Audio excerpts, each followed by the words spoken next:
Ja, mislim, da so bili kar dober tekmec. Seveda mislim, da mi nismo odigrali najboljše tekme. Bila je prva tekma, veliko boljše lahko odigramo. Mislim, da najboljše smo odigrali zadnjo tretjino, pa tudi polovico prve, ampak v drugi tretjini so mislim, da Madžari imeli celo več priložnosti.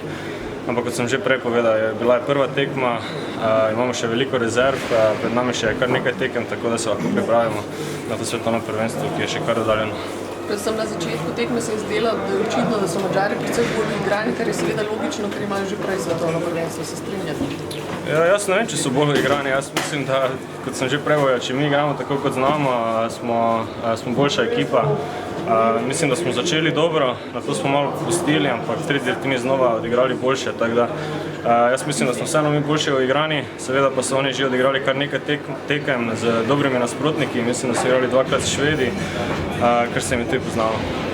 Ste potrebovali tisti dve tretjini, ta za ogrevanje, da ste bili potem tisti pravi Slovenci, ki so nepopustljivi in se ne predajo?